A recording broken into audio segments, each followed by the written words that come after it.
이 시간 함께 은혜 받으실 하나님의 말씀 빌립보서 2장 5절로 11절까지 말씀입니다.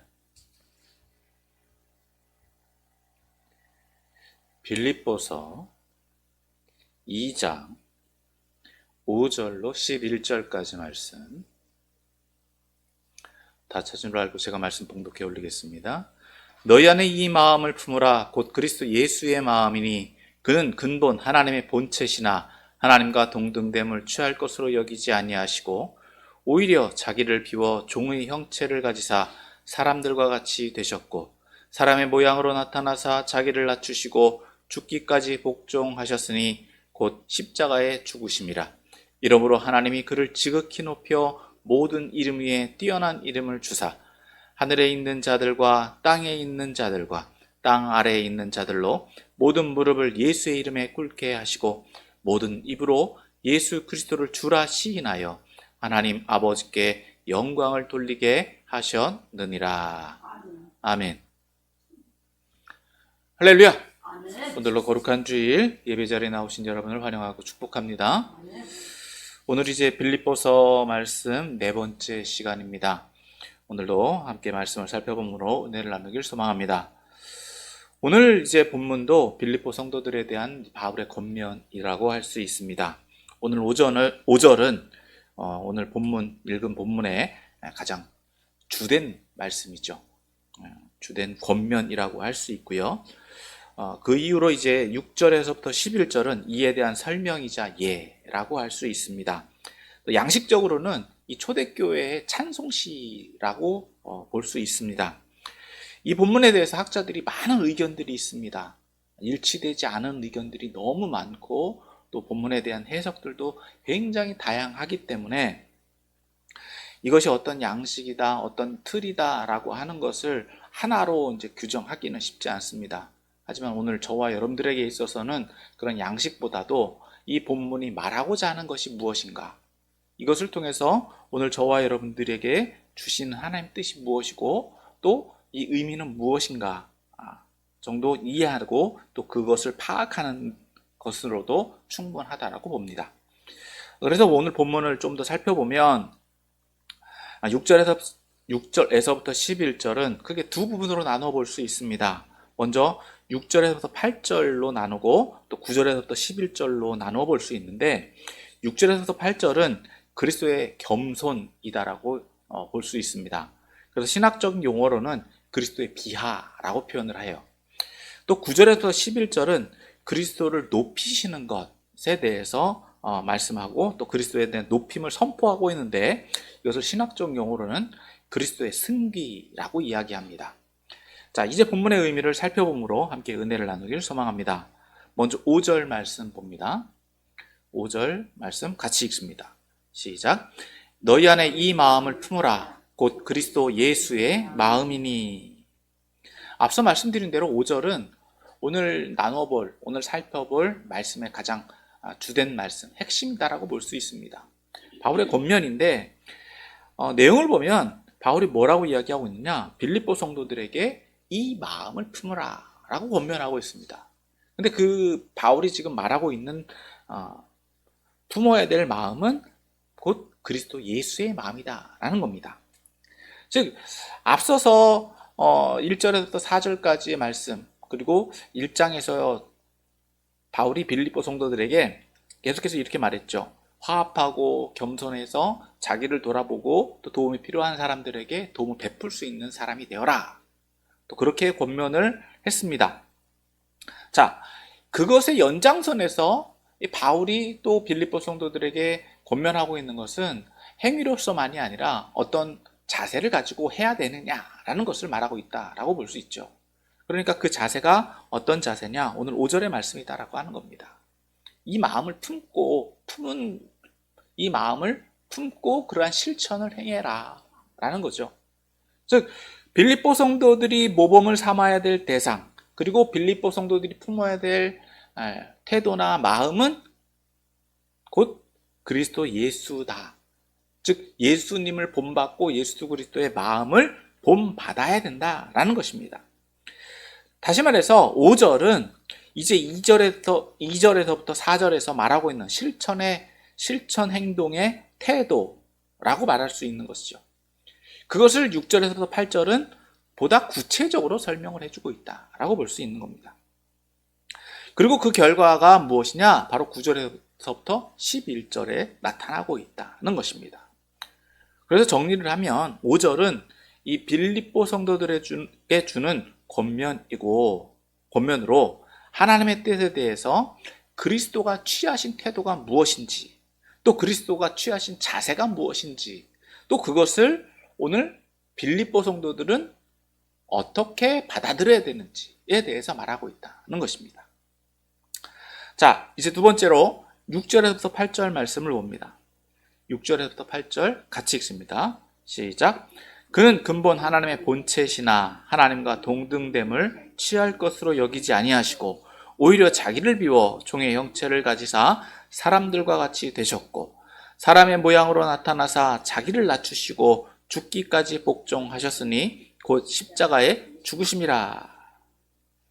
자, 앞서 말씀드린 대로 6절에서 11절은 고대 기독교 고대 교회들의 찬송시라고 말씀드렸어요. 그래서 6절에서 11절은 그리스도 찬가라고 이야기합니다. 그러니까 찬양의 형태로 불려졌던 찬송의 형태, 찬송가다라고 볼 수 있는 겁니다. 그래서 이것에 대한 의미, 또 양식, 그리고 여기에 대해서 많은 의견들이 있다는 거예요. 왜냐하면 이것이 기독론의 요체이자 그리고 예수님을 설명하고 하나님과의 관계를 설명하고 있는 내용이기 때문입니다. 그런데 이런 신학적인 내용들보다도 오늘 저와 여러분들에게 더 또 적용해야 되고 또 저와 여러분들에게 필요로 하는 것은 내용이다라고 하는 것이죠. 이것이 무엇을 말하고 있고 또 그것을 우리가 어떻게 이해를 해야 되느냐는 것이죠. 자, 그래서 먼저 우리가 6절에서 8절 말씀을 봤는데 먼저 6절 전반부에는 예수님의 본성에 대해서 말해주고 있습니다. 자, 그는 근본 하나님의 본체시다 라고 이야기합니다. 자, 여기서 말하고 있는 그는 누구냐? 바로 예수님이죠. 예수님은 누구시다? 하나님의 본체시다. 여기서 말하고 있는 본체다라고 하는 것은 그 자체를 얘기해요. 그러니까 예수님은 누구시라고요? 하나님 자신이다. 하나님 자신이다라고 하는 거예요. 그러니까 예수님은 하나님이시다라고 선포하고 있는 것입니다. 사실 이것은 우리 번역상에서는 이렇게 단순하게 표현되어 있지만 원어상에서는 상당히 복잡한 용어로 되어 있어요. 그래서 이것을 조금 더 그래도 좀 맛을 본다면 본체라고 하는 단어가 가지고 있는 의미가 뭐냐라는 것이죠. 이 본체라는 단어는 이 감각으로 인식할 수 있는 대상을 의미합니다. 그런데 여기서 우리가 조금 더 살펴보면 하나님은 감각으로 인지할 수 있는 분이냐는 것입니다. 하나님은 우리의 시각으로 볼 수 있는 분이 아니죠. 더 나아가서 그렇기 때문에 인간의 감각으로 인식될 수도 없고 인식된 적도 없고 인식될 수도 없습니다. 그러니까 하나님의 본체시다라고 하는 것이 어원적으로 의미 자체가 성립이 되느냐는 거예요. 하나님의 본체시다라고 말은 할 수는 있지만 이 말이 옳은 말이냐라고 할 때는 그 말이 잘 성립이 안 된다는 거죠. 왜? 하나님이 인식된 적도 없고 이해된 적도 없고 이해될 수도 없는 분인데 그분이다라고 이야기를 하니까. 자, 이런 형질적으로 모순되는 단어들을 사용하면서도 그것이 예수님에게는 그대로 이해되고 적용된다라고 하는 거예요. 그게 어렵다는 겁니다. 그래서 신학자들이 굉장히 논쟁이 많다라고 하는 거예요. 그래서 오늘 거기까지 우리가 다 이해를 할 수 없기 때문에 우리는 요 정도만 맛만 본다라고 이해를 하시면 되고요. 자, 이처럼 이렇게 본문을 이해하는 것은 상당히 쉽지 않습니다. 그럼에도 불구하고 바울이 예수님에 대해서 말하고자 하는 것은 바로 예수님이 성육신 하시기 전에도 하나님의 본질적인 성질과 성격을 가지신 분이다라는 것을 말하고 있다라고 하는 겁니다. 그렇기 때문에 바울이 지금 예수님에 대해서 말하고자 하는 바는 바로 하나님과 동등하다라는 것을 말하려고 한다는 것입니다. 그래서 예수님은 하나님 당신인데 그것으로 끝나는 것이 아니라 그런 분이 어떻게 하셨다고요? 6절 하반절에는 이렇게 이야기하죠. 하나님과 동등됨을 취할 것으로 여기지 아니하셨다. 하나님과 동등한 분인데 당신이 어떻게 하셨느냐? 하나님과 동등됨으로 취할 것을 여기지 않았다. 그러니까 당신이 자기에게 주어진 자격과 지위를 내려놓았다라고 말하고 있는 거예요. 그래서 7절 상반절에는 그것을 뭐라고 표현하고 있느냐? 오히려 자기를 즉 자신을 비웠다라고 표현하고 있습니다. 이는 자신의 의지도 있지만 하나님의 의지와 합하여 하나님과 동등됨을 유지하는 것이 아니라 자기를 하나님과 동등되는 것으로 채우는 것이 아니라 자기를 비우는 것을 비웠다라고 말하고 있는 것이죠. 자, 여기서 자기를 비운다는 의미는 앞의 문단과 연결해서 보면 앞에서 우리가 살펴본 것 이제 1절에서 4절까지의 말씀 보면 어떤 태도라고 표현할 수 있느냐? 어떤 단어로 축약할 수 있느냐? 겸손이다라고 표현할 수 있는 것이죠. 즉 자신을 비운다라고 하는 것, 겸손의 자세를 취했다. 또 다른 말로는 허영과 대조를 이루고 있다라고 볼 수 있는 거죠. 허영은 갖춰지지 않은 것, 자격이 없는 사람이 자신을 꾸미는 것을 이야기하는데, 겸손은 이에 반해서 자기가 갖춰져 있음에도 불구하고 그것을 내려놓는 것, 비워내는 것을 의미한다라고 하는 것입니다. 그래서 그렇게 자기를 비워냄으로써 어디까지 가셨느냐? 7절 중반부에 이렇게 이야기합니다. 종의 형체를 가지셨다. 자, 여기서 자기를 비운다라고 하는 것은 또 어떤 의미를 또 포함하고 있느냐? 자기를 내어준다라는 의미 또한 가지고 있습니다. 그러니까 이렇게 자기를 비우고 자기를 내어줌으로써 결과적으로 이 예수님이 얻으신 것은 뭐냐? 바로 종의 형체다라고 하는 거예요. 하나님이셨던 분이 자신의 자격과 지위를 내려놓으심으로, 자기를 비우심으로 얻게 된 것은 종의 형체다. 자, 여기에 대해서도 논란이 있습니다. 왜냐? 이 종이라고 하는 의미를 대할 때 이렇게 해석할 수 있는 분들도 있다는 거예요. 왜냐? 예수님이시고 하나님이시기 때문에 종이라고 하는 것은 대행자다라는 거예요. 그러니까 하나님의 대행자로서 종으로서 있다라고 하면 그 종이 가지고 있는 의미는 낮은 자리에 있는 상태를 의미할까요? 아니면 높은 자리에 있는 상태를 의미할까요? 높은 자리에 있는 상태를 의미하겠죠. 왜? 하나님의 속성을 가지고서 그 영향력을 행사하는 종이니까 그 종이라는 표현이 여기서 사용되는 그것을 그렇게 해버리면 이 종이라는 의미는 높은 상태를 여전히 가지고 있는 것을 의미한다라는 것이죠. 그런데 앞서 문맥적으로 보면 예수님이 취하신 태도는 가지신 것이 아니라 비워냄이었어요. 그러니까 이 종이 가지고 있는 의미는 말 그대로 높은 상태에 있는 의미가 아닌 낮은 상태, 낮은 형태, 낮은 지위를 가지고 있는 것이다 라고 이해를 해야 된다는 것입니다. 그러니까 예수님께서 취하신 이 그리스도께서 가지고 있는 이 종의 특징은 바로 낮은 지위에 있는 종의 형태다라는 겁니다. 다시 설명을 하면 예수님께서 하나님이 가신 모든 특권과 속성을 비우시고 취하신 종의 형태인데 그것은 곧 무슨 형태다? 사람의 형태다라는 거예요. 사람의 형태, 사람과 같은 형태를 취했다. 즉 사람들과 같이 되셨다라고 말하고 있는 것입니다.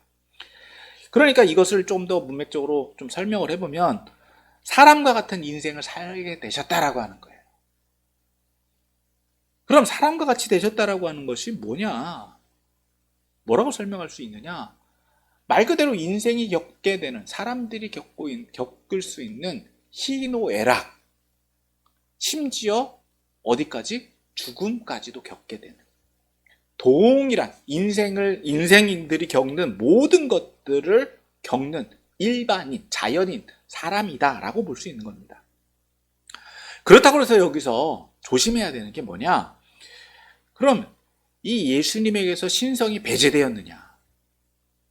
신성이 삭제되었느냐라는 것입니다. 그것은 아니다라고 하는 거죠. 어렵습니다. 인성과 신성이 어떻게 동시에 있을 수 있겠느냐? 또 인성이 있는데 그러면 그 인성과 신성이 동시에 있으면 그분은 신이 아니냐? 이렇게 해서 이 논쟁이 꽤 오래됐어요.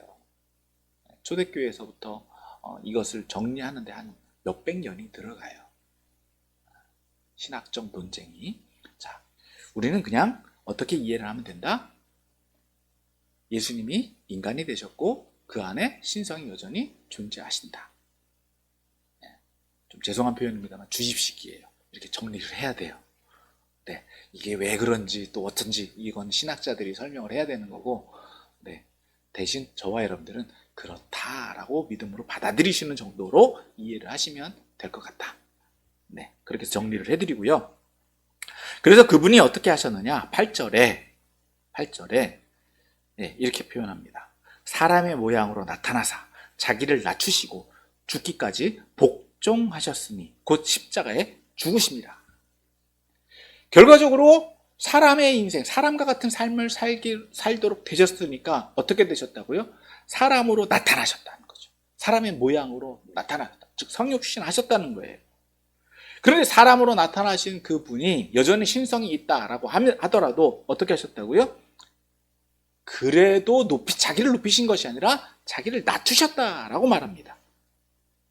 전인적인 인간이셨음에도 불구하고 여전히 자신을 낮추셔서 인간의 삶을 사셨다라고 하는데, 여기서 조금 더 자신을 낮추셨다라고 하는 것은 제가 좀 더 편하게 설명을 했지만 이걸 조금 더 설명을 하면 어떤 업적을 이루기 위해서 어떤 자신이 큰 뭔가를 남기겠다, 이정표를 세우겠다라고 목표를 세우신 적이 없다라고 하는 거예요. 자신을 낮췄다라고 하는 표현이 여기 이 단어에는 이런 의미가 내포되어 있다는 거죠. 그러니까 자신이 하나님의 아들이시고 어떤 특별한 뜻을 이루기 위해서 어떤 목표를 세우시고 내가 뭔가를 해야 되겠다라고 추진하거나 뭔가 큰 뜻을 이루어야 되겠다라고 자신을 내세우신 것은 아니다라고 하는 거예요. 좀 어렵습니다. 그럼 사실 예수님이 이루신 것이 너무나도 많잖아요. 그런데 자신의 의지가 아니라 그건 누구의 의지다? 하나님의 의지다라고 하는 거예요. 예수님은 하나님의 의지를 따르셨을 따름이지 자신의 의지를 내세운 것이 아니다라고 하는 거예요. 이게 다른 점입니다. 그래서 어디까지 하셨다? 죽기까지 복종하셨다는 거예요. 그래서 그 앞에 문장들을 이해할 수 있는 겁니다. 자신은 하나님의 뜻에 복종하셔서 그 뜻을 이루어 가신 것이지 내가 하려고 한 것은 자신을 비운 것밖에 없다는 거예요. 그래서 결과적으로 누구의 뜻을 따랐다? 하나님의 뜻을 따랐다라고 표현하고 있는 겁니다. 그래서 어디까지 갔다? 죽기까지 갔다. 하나님의 뜻을 이루기 위해서 자신을 비워냈다라고 하는 것. 그것이 겸손의 한계고 예수님이 가지신 겸손의 태도다라고 말하고 있는 겁니다. 그 결과가 바로 십자가에서 죽으셨다는 거예요. 이것이 바로 6절에서 8절에서 말하고 있는 그리스도의 자기 비하, 즉 겸손에 대해서 말하고 있는 것이다 라고 볼 수 있습니다. 자, 인간적으로 보면은 이것은 굉장히 실패한 거죠. 죽었으니까. 그런데 그 죽음을 어떻게 하셨느냐, 바꾸신 내용에 대해서, 이제 변화된 내용, 그 결과가 무엇인지에 대해서 이제 9절에서부터 11절에 나온다는 것입니다.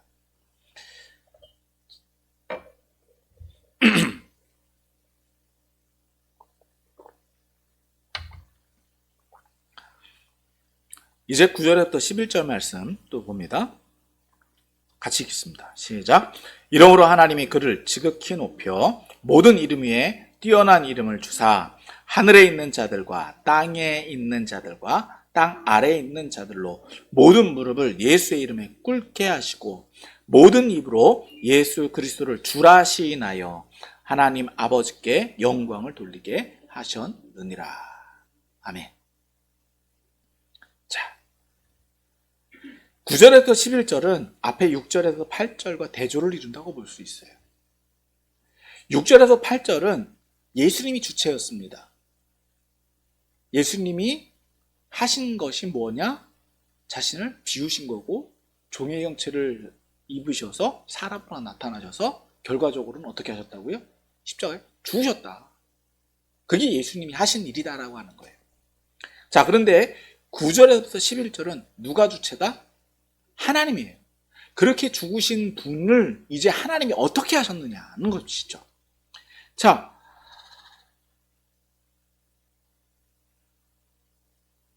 9절에서 보면 이제 이름으로 하나님이라고 말하고 있어요. 그러니까 하나님이 이제 행하시는 일들에 대해서 묘사를 하고 있는데, 우리가 이 말씀을 6절에서 8절을 한 번 더 정리를 하고 넘어가면, 예수님이 이제 하나님이 어떻게 행하실 것을 보고 있는데, 하나님께서 예수님을 이제 높이실 것, 이제 역설이라고 말했으니까 높이실 것은 예수님이 그렇게 되실 것을 예상하시거나 기대하시거나 혹은 이것을 위해서, 이것을 전제로 하고 자신을 희생하신 것이 아니다라고 하는 거예요. 굉장히 조심해야 되고 우리가 주의해서 봐야 되는 겁니다. 뭔가 보상을 바라고 뭔가 대가를 바라고 이것을 하신 것이 아니다라고 하는 거. 분명한 것은 예수님은 자신이 하나님이신 것도 아셨어요. 결과적으로는 하나님께 모든 것들을 내어 맡기는 것, 그것까지만 하셨다라고 하는 겁니다. 그러니까 예수님이 높아지신 것은 자기 희생에 대한 보답도 아니고요, 어떤 공로로 인한 은혜로운 선물도 아니다라고 하는 거예요. 다시 말해서 예수님의 겸손으로 인한 자연스러운 결과다라고 하는 거예요. 그러니까 예수님의 본성을 찾아가는 그 자체다라고 하는 겁니다. 예수님이 훼손되지 않는 그 신성이 훼손되지 않기 때문에 그 신성으로 복귀되는 것을 의미합니다. 좀 조심스러운 표현이에요, 이것도. 그래서 예수님께서 자신을 낮추시는 것, 그것은 낮추셨다라고 해서 예수님이 자신이 낮춰주셨다고 해서 예수님 신성이 훼손되지 않기 때문에, 훼손될 수도 없기 때문에 자신을 낮추셨다 하더라도 그것은 자신의 가치나 그것이 무시되지 않는다라고 하는 것을 이제 빌립보 성도들에게 보여주고 있다는 거죠. 그건 모든 성도들에게 보여줄 수 있는 거예요. 근데 오늘 본문에서는 바울은 빌립보 성도들에게 이렇게 찬송시를 예를 들어서 보여줌으로써 빌립보 성도들이 겸손해져더라도 그들이 하나님의 자녀이고 하나님께서 택하신 백성들이다라고 하는 것은 여전히 유효하다라고 하는 거예요. 그리고 이제 9절로 돌아와서 우리가 좀 더 보면, 이제 하나님이 그를 지극히 높여 모든 이름 위에 뛰어난 이름을 주셨다라고 말하고 있는데, 즉 예수님이 종의 형태로, 사람의 형태로 계셔서 죽으셨다가 이제 하나님께서 높이셨는데 어디까지 높이셨느냐? 최상위로 높이셨다라고 하는 거예요. 단계적으로 높아졌다라고 하는 게 아니라 최상급으로 높이셨다라고 하는 거예요. 그래서 어떻게 표현했다고요? 모든 이름 위에 뛰어난 이름을 주셨다. 단번에 높이셨다라고 하는 거예요. 자, 이것이 의미하는 건 뭐냐? 여기서 모든 이름 위에 뛰어난 이름을 주셨다라고 표현하는데, 그러면 여기서 대상이 뭡니까? 이름이잖아요. 이름이 표현하는 게 뭐냐? 다른 개인과 다른 사람을 구별하는 게 바로 이름입니다. 그러면 그 이름에는 또 무엇이 담겨져 있습니까?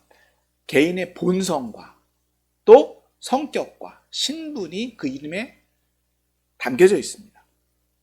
그러니까 예수님이라고 하는 그 이름에 하나님께서는 최고의 권위를 부여해 주셨다라고 하는 거예요. 모든 권위보다 더 뛰어난 권위를 그에게 주셨다. 예수라고 하는 이름에. 그래서 그 권위가 누구에게 적용되느냐? 10절에 말씀하고 있죠.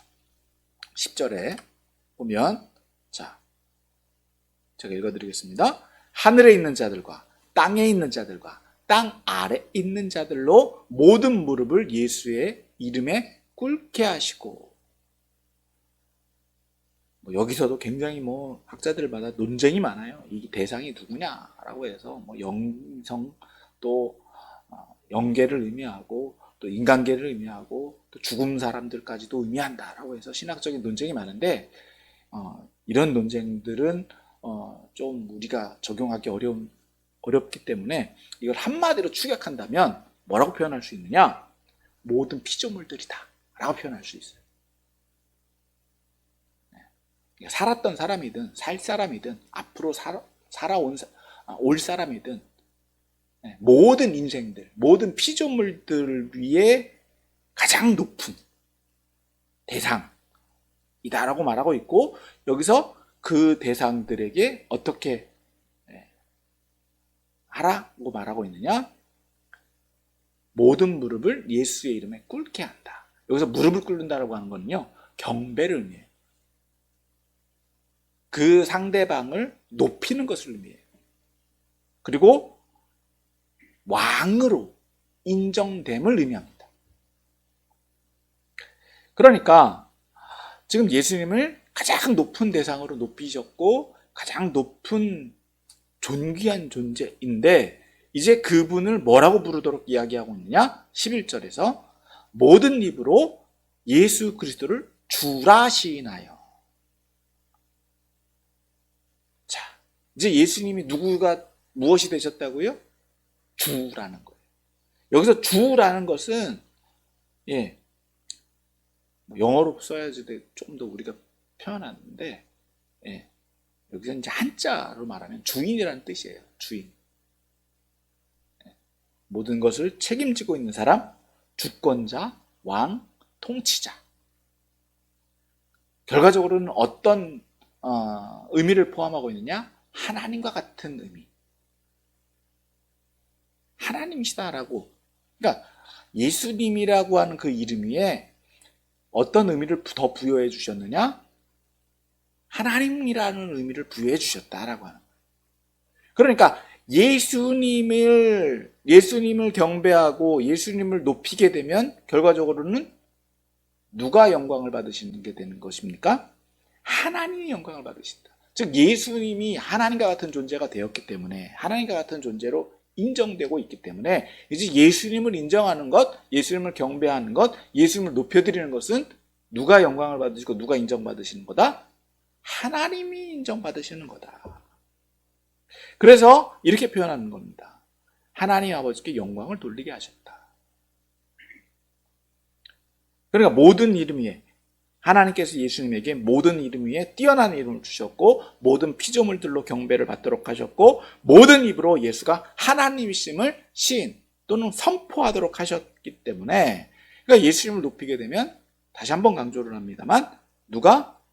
하나님이 영광을 받으신다.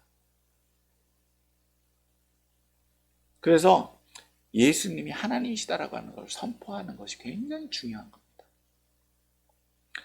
그런데 그렇기 때문에 여기서 이제 신학적으로 좀 더 설명을 하면, 그러니까 예수님과 하나님은 경쟁 상대다? 경쟁하지 않아요. 동등한 존재예요. 동일한 권위를 가지고 계시고 동등한 주권을 가지고 계시기 때문에 하나님이든 예수님이든 두 분을 결코 그렇다고 해서 그 두 분이 다른 분들도 아니고, 물론 다른 역할을 가지고 계시지만 한 분이시다라는 거예요. 이게 굉장히 조심스러운 적용이기 때문에 이것이 이제 다른 성경에서 이제 삼위일체까지 나가기 때문에 굉장히 어려워요.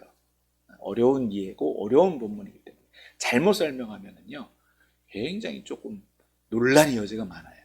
어려운 부분이다라고 하는 거라서 이렇게 설명으로만 이해를 해주시면 좋겠다라는 겁니다. 자, 결과적으로 하나님은 낮아지신 예수님을 높이셨고, 또 그에게 예수님이 경배받고 영광을 받도록 하셨다라고 말씀하고 있는 겁니다. 그러니까 오늘 본문에서 말하고 있는 것은 이 마음을 품으라. 즉 그리스도 예수의 마음을 품어야 된다. 그럼 그 마음이 무엇이다? 겸손의 마음이다 라는 거예요. 그러면 그리고 예수님이 그렇게 겸손하셨다 하더라도 그 겸손하신 예수님을 하나님 높이셨다라는 겁니다. 자, 그럼 오늘 저와 여러분들에게 적용할 것은 무엇이겠습니까? 동일하게 빌립보 성도들에게 한 권면을 저도 동일하게 저와 여러분들에게 적용할 수 있을 것이다 라고 봅니다. 바로 그리스도 예수의 마음을 품자라는 거예요. 그리스도 예수의 마음을 품는 것. 오늘 빌립보 성도들에게 말하고 있는 이 찬송시, 이 찬송을 올려드리는 것 자체도 똑같이 오늘 저와 여러분들에게 적용할 수 있는데, 여기서 좀 조심해야 되는 게 앞서 말씀드린 대로 우리에게 적용할 부분과 또 그 결과가 다르다라고 하는 거예요. 좀 표현이 좀 이상하게 들릴지는 모르겠지만 우리에게 적용할 수 있는 부분과 적용할 수 없는 부분들이 있다는 겁니다. 정리를 하면서 들어가는 것은, 그러니까 무슨 얘기냐? 앞에 즉 예수님이 하셨던 부분은 우리에게 적용할 수 있지만 하나님이 하실 일에 대해서는 우리가 기대할 수 없다라고 하는 거예요. 하나님의 영역에 대해서는 우리가 건드릴 수 없다라고 먼저 말씀을 드리고 갈까 합니다. 그러니까 우리에게 적용할 부분들은 어디? 예수님이 하신 사역, 예수님이 하신 일들에 대해서까지는 오늘 저한테 적용할 수 있다. 그럼 무엇이겠습니까? 바로 첫 번째로 겸손입니다. 예수님이 하신 일은 겸손이에요. 즉 예수님이 자신이 하나님이셨음에도 불구하고 자신을 비우시고 낮추셨다라고 하는 거예요. 오늘 저와 여러분들도요, 사회적 지위가 있고 사회적 위치가 있고 또 내 인생에 또 오늘 우리나라는 또 장유유서라고 해서 나이에 따라서 지위가 또 정해지잖아요. 이런 위치들이 있습니다. 그럼에도 불구하고 오늘 우리가 믿음 안에서는요 어떻게 해야 되느냐? 겸손해져야 된다는 거예요. 낮아져야 된다라고 하는 거예요. 어디까지? 예수님이 자신을 낮추셨던 것 같이 종의 형체를 입으시기까지 복종하고 순종하는 그 자세를 취해야 하셨다라고 하는 겁니다. 더 나아가서 그럼 우리가 봉사하고 헌신하고 또 교회 안에서 믿음 안에서 내 위치를 낮출 수는 있어요. 그런데 어디까지 낮아질 수 있어야 되느냐?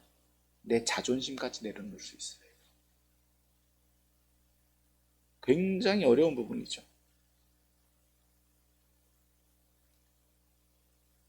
왜 이렇게까지 말씀을 드리냐 하면 예수님이 종의 형체를 가지셨기 때문에 그래요. 여러분, 앞서 말씀드렸죠. 이 종이 의미하는 게 높은 위치에서의 종이냐 아니면 낮은 위치에서의 종이냐 하는 거예요. 높은 위치에서의 종은요, 떵떵거려요. 자기가 하나님이 대행할 수 있는 대행자니까 자기를 따르지 않으면 안 된다라고 막강한, 즉 하나님을 덧입고 뭔가로 권력을 덧입고 뭔가 행사를 하려고 해요. 그런데 낮은 위치에 있는 종은 어떻게 합니까? 힘든 일을 하고 나서도요, 인정받으려고 할까요? 아니면 내 할 일을 했습니까? 내 할 일을 했습니다 라고 고백하고 말까요? 인정받는 것보다 그냥 아무리 어려운 일, 아무리 힘든 일을 했다 하더라도요, 자신이 어떤 보상받을 것을 기대하지 않는다라고 하는 거예요. 왜? 그냥 그 일은 내 역할이니까, 내가 해야 될 일이니까, 나에게 주어지신 내 위치에서 감당해야 될 일이니까. 그런 위치에 있는 사람들에게 자존심이 있습니까? 오히려 그렇게 쓰임받는 것 자체가 감사한 일이에요. 그렇게 쓰임받을 수 있는 것 또한 은혜다라고 생각한다라고 하는 거예요. 종은요, 종으로서 쓰임받을 때, 쓰임받을 수 있을 때 인정받는 거예요. 종이 능력이 없으면 폐기됩니다.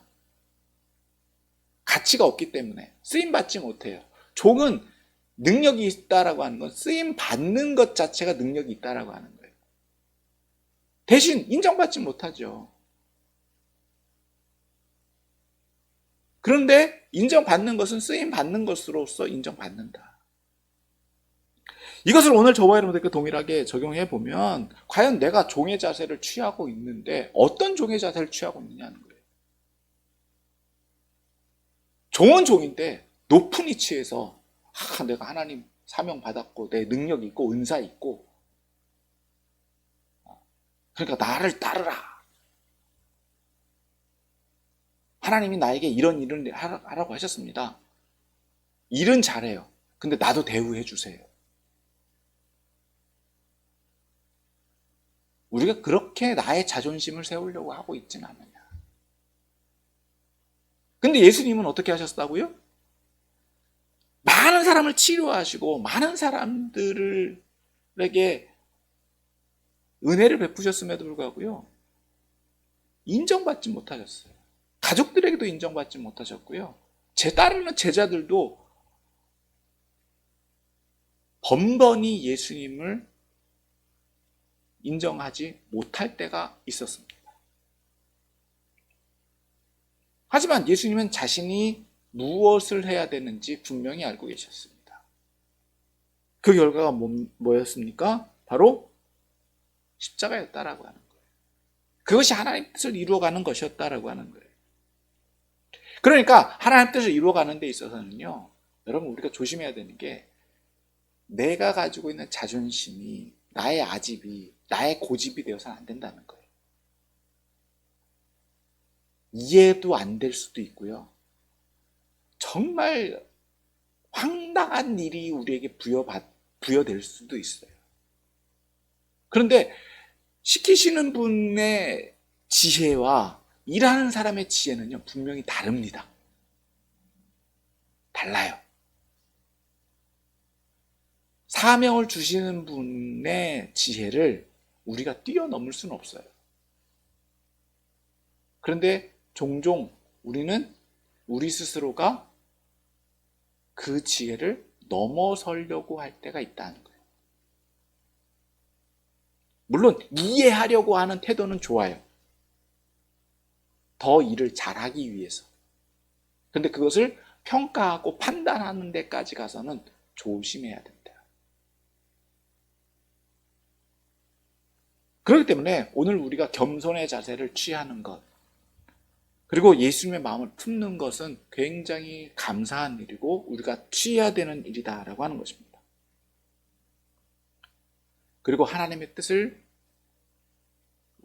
부여받을 때, 즉 사명을 받았다라고 하는 것, 우리가 겸손의 자세를 취한다라고 하는 것은 어떤 때는 우리의 지성과 이성과 지식과 경험 또한 내려놓아야 될 때도 있다. 이해도 안 되고 납득도 안 되고 상식적으로 받아들여질 수도 없지만 분명한 것은 내가 쓰임받고 있느냐 쓰임받지 못하고 있느냐, 그것만 분별하면 돼요. 그것이 겸손이다. 자, 그럴 때 두 번째 적용할 수 있는 건 뭐냐? 순종을 할 수 있어요. 겸손의 자세가 취해지지 않은 상태에서는요, 온전한 순종은 나오지 않습니다. 십자가가 보이는데 그 십자가로 어떻게 올라가요? 십자가를 생각을 하게 되죠. 판단을 하게 되고. 물론 십자가도 질 수 있어요. 근데 무엇까지 생각한다고요? 이후에 어떻게 될까? 나는 어떻게 되는 거지? 여러 가지 생각들이 있을 겁니다. 근데 여러분, 주님께서 행하신 순종은요, 이미 물론 다 열어놓으신 거예요. 다 계획되어 있는 거예요. 그 십자가를 통해서 구원 사역이 있고 다 있지만 분명한 것은 하나님께서 행하신다라고 하는 믿음이 있기 때문에 순종하는 겁니다. 겸손이다라고 하는 건 다른 말로 표현하면 믿음이에요. 하나님에 대한 전적인 신뢰예요. 그러니까 가는 거예요. 그러니까 예수님께서 어떤 기대, 어떤 자신이 뭔가를 남기겠다라고 하는 목표를 세우지 않으셔도 됐던 거예요. 이처럼 오늘날 저와 여러분들도요, 사실 내일 일은 난 몰라요. 그러나 오늘 저와 여러분들이 해야 되는 것은 주님께서 나에게 주신 오늘 나에게 주신 그 삶을 순종하는 데 있다라고 하는 거예요. 그래서 오늘 저와 여러분들에게 주어진 하루를 최선을 다해서 살아가는 겁니다. 그러기 위해서는요, 우리가 육신에 매여 있다라고 하는 것도 분명히 잘 알아야 되고요. 우리가 지식의 한계가 있다라는 것도 알아야 돼요. 그러니까 우리를 잘 가꾸고 돌보고 더 많은 일들을 감당해 나갈 수 있도록 우리의 역량을 키우고 능력을 키우고 그런 일들을 우리의 한계 속에서는 감당해 나갈 수 있어야 된다. 그것이 순종이다라고 말할 수 있을 겁니다. 그냥 막연하게 그냥 따라가자라고 해서 아무 생각 없이 따라가는 것이 아니라, 진정한 순종은 하나님의 뜻을 어떻게 하면 더 잘 효과적으로 감당해 나갈 수 있을까? 여러분, 그것이 진정한 종의 태도가 아닐까 생각해 봅니다. 단 하나님의 뜻은, 종의 태도는 어디에 있느냐? 주인의 뜻이 어디 있는지를 분별하는 데 있어요. 주인의 의도가 어디 있는지를 분별하는 데 있어요. 그래서 다른 말로 표현하면 종들은요, 생각을 안 합니다. 즉 주인의 영향력을 벗어나는 생각을 안 한다는 얘기예요. 좀 조심해서 들으셔야 됩니다. 자기 의지가 아니라 누구의 의지를 이루기 위해서? 주인의 의지를 이루기 위해서 생각한다는 거예요. 그래서 앞서 말씀드린 것처럼 종이 능력이 있다라고 하는 것은 주인에게 더 많은 결과물들을 남기기 위해서 자신의 역량을 기르는 거예요. 그것이 순종이다라고 하는 겁니다. 자신의 영화를 보기 위해서 순종하는 게 아니에요. 그래서 예수님께서는요, 이미 모든 것들을 갖추신 분이셨기 때문에 예수님에게 있어서는 그러한 어떤 우리가 갖추어야 되는, 물론 좀 죄송한 표현입니다만 출발선이 달라요. 예수님과 우리가. 그러니까 오늘 저와 여러분들은 어떻게 되겠습니까? 예수님 수준까지 수준을 끌어올려야죠. 좀 이런 부분에 있어서는 세상적으로 볼 때 표현한다면 경쟁을 해야 되는 거예요. 공부해야 되고요. 말씀 봐야 되고요. 더 기도해야 되고요. 육체적으로 헌신해야 되고요. 그런 부분들이 필요하다라고 합니다. 그래서 그런 부분들을 적용하기 위해서 우리가 지혜가 사용돼야 되고 이성이 사용돼야 되고 경험이 사용돼야 되는데 그 외의 것들은 다 자기를 위한 것들이 될 수 있다라고 합니다. 자신의 만족을 위해서, 자신의 어떤 성장을 위해서, 자신의 영향력을 위해서.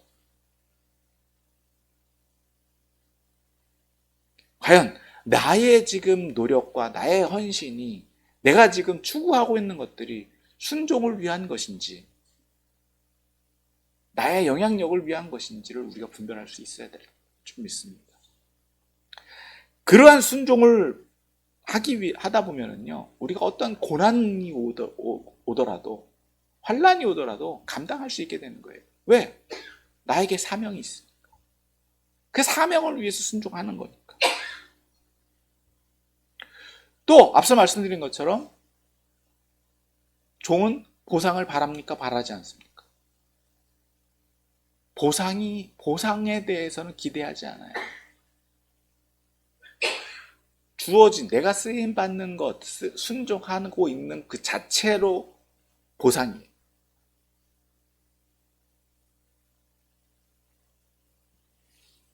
그렇기 때문에 오늘 저와 여러분들에게 있어서는요, 이런 온전한 순종이 필요할 줄 믿습니다. 내가 계산적으로 순종하고 있는지, 보상을 바라고 순종하고 있는지. 여러분 이미 주어진 거예요. 약속된 거예요. 하나님께서 예수님이 그렇게 순종하셨으면 하나님께서 그를 높이신다라고 하는 건 이미 예정되어 있는 거고 이미 다 전제가 돼 있어요. 그러니까 우리가 더 많은 것들을 기대하고 바라지 않아도 이미 다 돼 있는 것. 그러니까 오늘 저와 여러분도 동일하게 내가 예수 안에서 내가 겸손하고 내가 순종하기로 작정하고 그렇게 나가면 더 많은 것들을 어떤 것을 기대할까? 어떤 것을 바랄까? 기대하지 않아도 이미 주어질 것이다 라는 겁니다.